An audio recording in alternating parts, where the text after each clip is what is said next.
अब आगे देखते हैं पूर्ण संख्या के बारे में। पांचवा गुण में क्या है? सभी पूर्ण संख्याओं का एक परवर्ती संख्या होता है। तो सभी पूर्ण संख्याओं का एक परवर्ती संख्या होता है।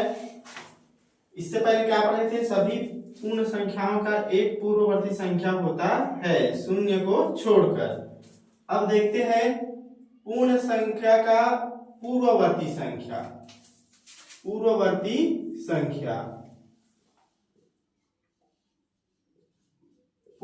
संख्या और परवर्ती संख्या कैसे निकालते हैं?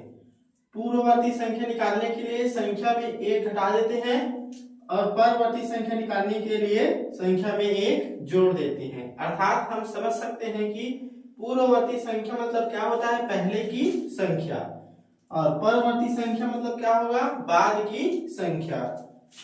अब 45 का पूर्ववर्ती निकालेंगे। 45 का पूर्ववर्ती संख्या, तो 45 का पूर्ववर्ती संख्या कितना हो जाएगा अपना? ये 45 ऋण 1 बराबर 44। ठीक है। अगर परवर्ती संख्या 45 का परवर्ती संख्या निकालेंगे,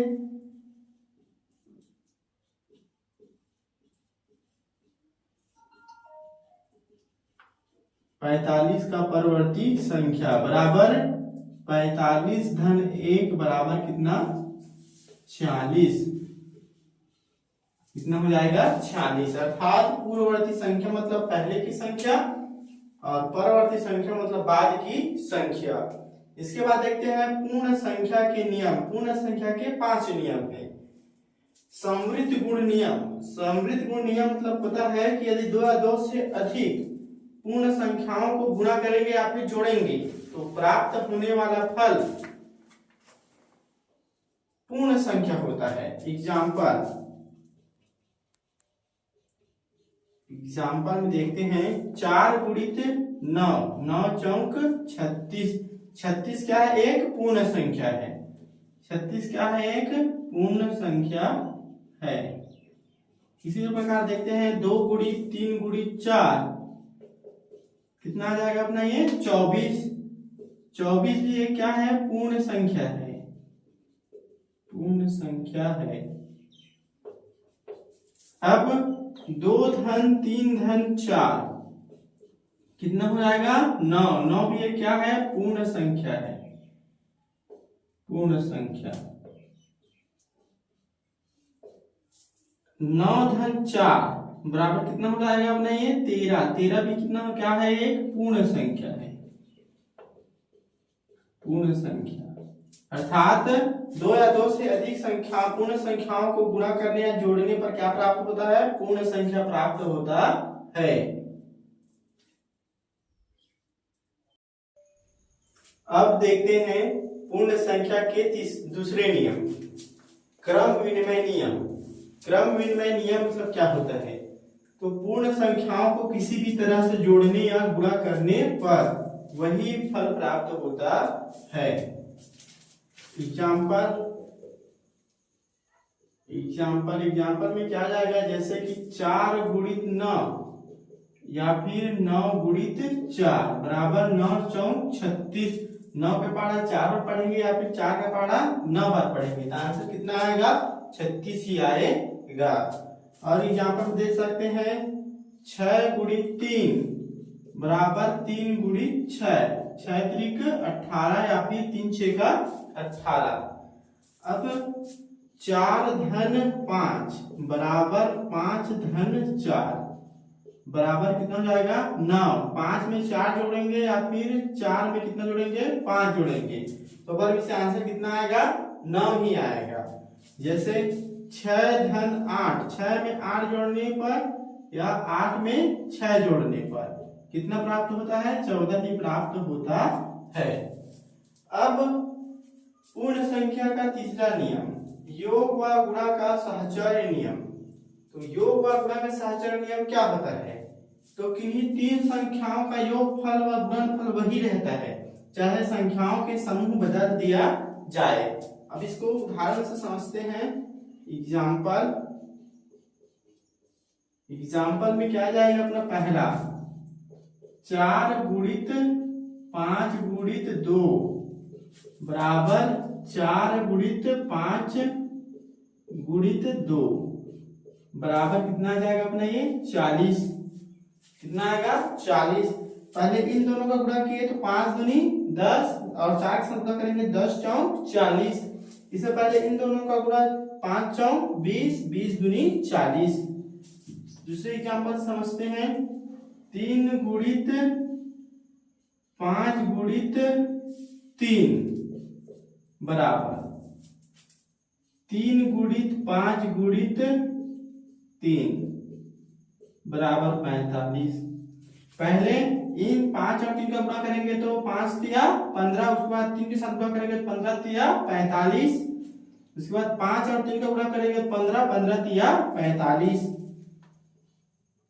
तीसरा, 4 धन 5 धन 1 बराबर 4 धन 5 धन 1 बराबर कितना 10।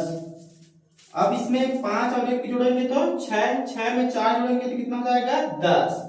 इसमें 5 और 4 कितना हो जाएगा अपना 9, 9 में 1 जोड़ेंगे कितना हो जाएगा 10। हम लोग संख्याओं के समूह बदल रहे हैं तो पर भी आंसर कितना आ रहा है उतना ही आ रहा है।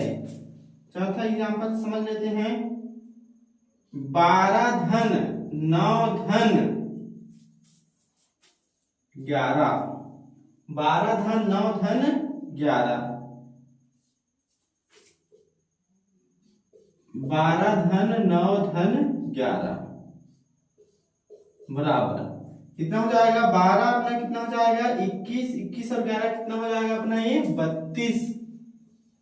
इसमें देखते हैं 9 और 11 कितना हो जाएगा 20, 20 और 12 कितना हो जाएगा 32। हम लोग संख्याओं के समूह को भी बदल रहे हैं तो पर उसका आंसर क्या आ रहा है उतना ही आ रहा है।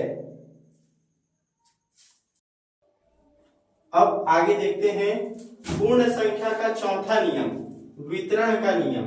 वितरण का नियम क्या कहता है, एक संख्या को कोष्ठक के अंदर की संख्या के योग से गुणा करने पर वही संख्या प्राप्त होता है जो उस संख्या को कोष्ठक के अंदर की प्रत्येक संख्या से अलग अलग गुणा करके जोड़ने पर क्या होता है प्राप्त होता है।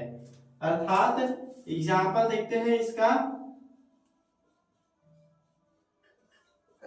पहला एग्जाम्पल में क्या हो रहा है 5 गुणित कोष्ठक के अंदर में दिया है इसमें 20 धन 5 बराबर 5 गुणित 25 बराबर 125,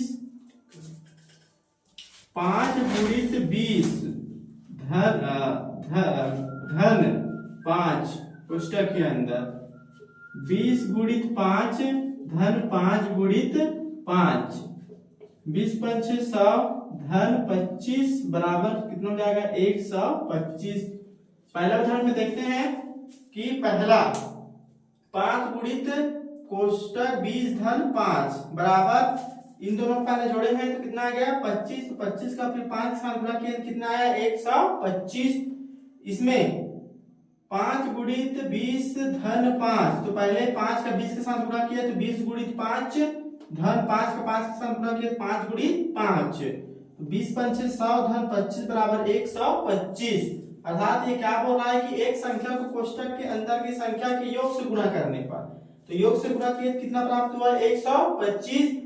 तो उस संख्या को कोष्ठक के अंदर प्रत्येक संख्या के साथ गुणा किए, तो 5 को प्रत्येक संख्या के साथ गुणा किए हैं तो अलग अलग गुणा करने पर जो जोड़ने पर जो प्राप्त होता है वो संख्या वही रहता है।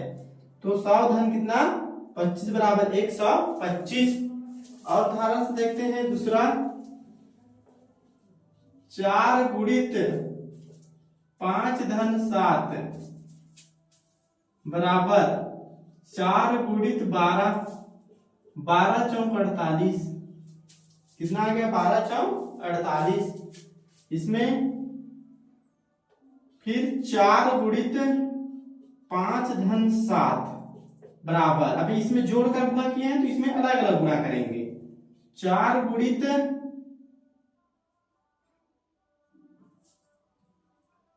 5 धन 4 गुणित 7, 5 चौक 20, 7 चौक 28, जोड़ने पर क्या प्राप्त होगा 48। देखो इसमें पहले जोड़ कर गुणा किए हैं और दूसरे नंबर में क्या किए हैं अलग अलग गुणा किए हैं, तो दोनों में आंसर कितना आ रहा है 48 ही आ रहा है।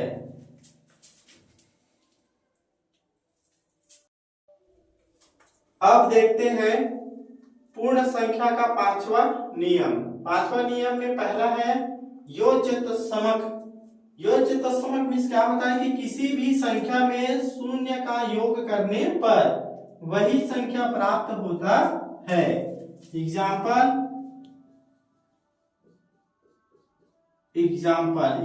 में पहला देखते हैं 5 धन 0 बराबर कितना प्राप्त होगा 5। दूसरा 999 धन 0 बराबर कितना 999। तीसरा 415 धन 0 बराबर 415, अर्थात शून्य योज्य तत्समक है।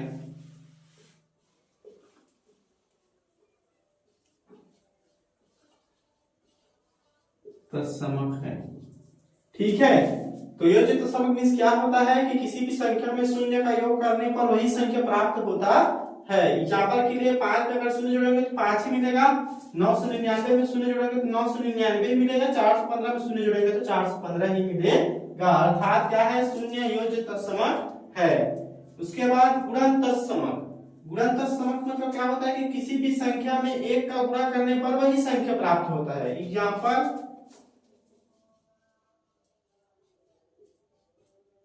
एग्जाम्पल पहला 45 गुणित 1 45। दूसरा 1260 गुणित 1 1260। तीसरा 931 गुणित 1 931। चौथा 315 गुणित 1 315। अर्थात हम किसी भी संख्या का एक के साथ गुणा करते हैं फिर एक का किसी भी संख्या के साथ गुणा करते हैं तो वही संख्या प्राप्त होता है, अर्थात एक गुणन तत्समक है। गुणन तत्समक है।